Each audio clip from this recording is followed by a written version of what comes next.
your popcorn, and welcome, boys, girls, and everyone in between, to another lecture. It's not content. It is not comedy. It's a lecture. Let's be honest, and we're going to talk about the British problem. Now, what is an overview of the country? Because Britain, I don't know. Some Americans don't think we're real. It's all fake. So here's a little scuffed definition of what Britain is. Britain is an island consisting of 3 countries. That's England, Wales, and Scotland. It's a special island, considering every country on the island hates England. Even the English hate the English. That's crazy, isn't it? Like, Scotland hate the English, Wales hate the English, the Northern English hate the English, the Mid-English hate the even Southern English.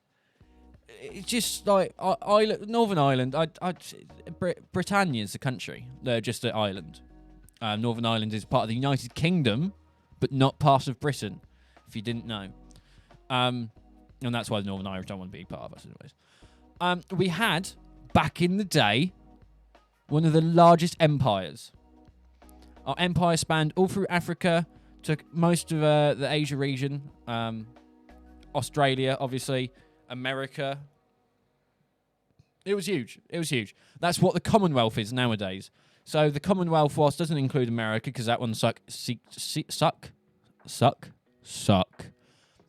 Took independence a lot earlier than when we gave independence back to the other countries. So the Caribbean islands, things like that. Are still part of the Commonwealth now. Even Canada, you can generally tell because either they have a small United Kingdom flag in there somewhere, or they have the Queen on their money. That's why Canada still has the Queen on their money, because good old Lizzie likes to have her face out there. There's probably more pictures of our old Queen Liz out in the world than anyone else because she's on a lot of money. The thing about Britain that people don't realise, there are more accents than there are counties. So you can literally travel for no time at all and there'll be a different accent. Why people say, English accent, there is no English accent, mate, to be honest. I can tell you I do not sound like someone else in my flat. And we're from like the same town. It's interesting when you break it down. And then you have the posh version and the non-posh version of each accent as well, which is even wilder. Basically just means you pronunciate your letters better. So it's Tuesday, innit? Just get that one out of the way. I mean, just watch My Fair Lady. The English can't speak their language properly. No, we can't. It's not ideal, really, is it? And here we go, accents. I love the British accent. Which one? There are so many. So, for instance, I'm from a town called High Wycombe, just outside of London. We do not sound the same as people in London. Now, when you're in North London, you sound different from someone from East London, and East London will sound different from someone from West London. On top of that, the Essex accent is different as well. People from Oxfordshire generally have a different accent on top of that. So, you cannot just say an English accent, because someone from Manchester and someone from Liverpool, if you said one had the accent of the other, you'd probably get bottled. You'd get glassed. So don't be doing that. Anyone that might be using this for educational purposes, just say, I love your English accent. That's a time in which it's okay. However, sometimes, don't say that to a Scottish person, because they will nut you. They'll give you a Glaswegian kiss. The only town in the world that something as beautiful as a kiss is actually a headbutt. The metric system. Now, England and Britain as a whole have an interesting view on the metric and imperial systems. Now, I did some research for you all, because there's a lot that goes into country switching, that I thought I'd do a little bit of research just to give you some dates, some figures, stuff like that, to really help us cover how annoying our country is with this thing as a whole. The history of the switch. The UK switched from imperial to metric in 1965. We officially started imperial in 1824. So we used it for 141 years as an official measurement. That was what our country measured in. There's actual people in the government that specifically deal with measurements. Great, really. Someone's getting paid for that.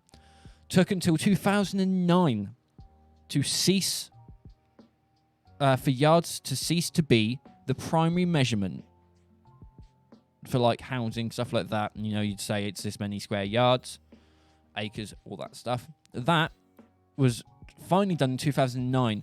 So it took an extra 50 years before we stopped using that. This has led to the UK to be a weird mix of imperial metric to be used. So much as our road signs will be measured in miles. So this will be 65 miles away. However, we'd still run in meters. We still would measure tables and things like that in meters. However, distance is generally measured in miles. My chat, I was getting confused by my chat arena and my chat because I have two chats because I'm special. Grams, ounces in recipes next to each other. We use both grams and ounces. So there'll be grams and then a cup and then teaspoon. And we'll try and measure any type of cooking stuff in non-grams. Same with height. Height is still measured officially by us as humans in feet and inches.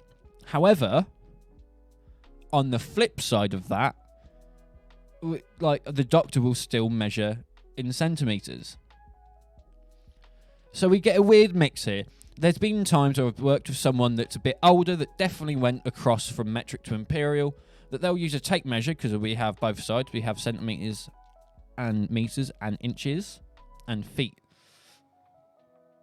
And they will measure something and say it's about 6 foot, 10 centimeters, and a little bit.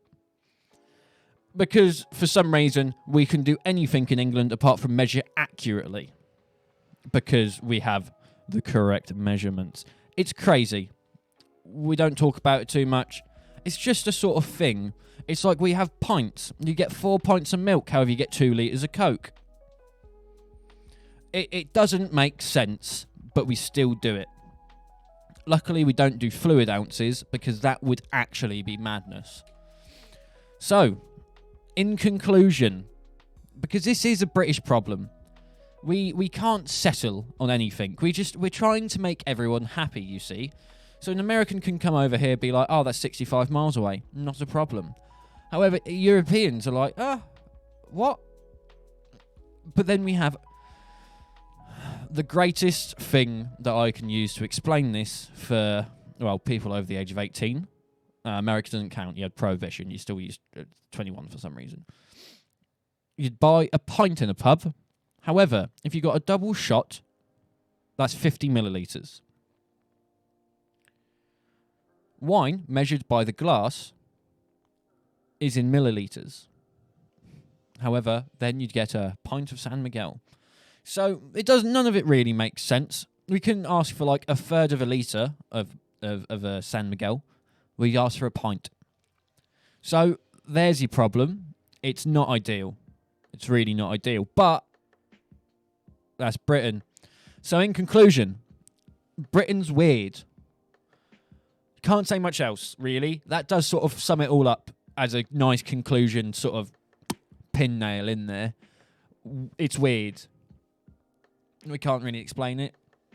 We use mixed sets of measurements. I've explained that one in great detail. People have different accents, literally 20 to 30 minutes away from each other. You can drive 20 to 30 minutes and you will get a different accent than the one you just found. Certain places like Somerset, that's not so prominent if you're an outsider. However, it's literally as small as that, and you can get to another accent.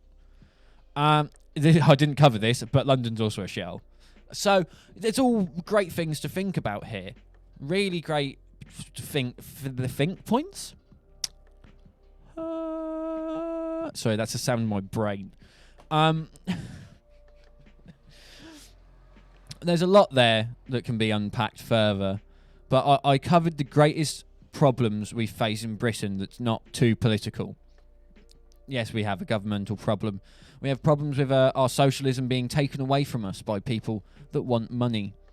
We have the greatest population of billionaires in the world, with also a rising unemployment rate.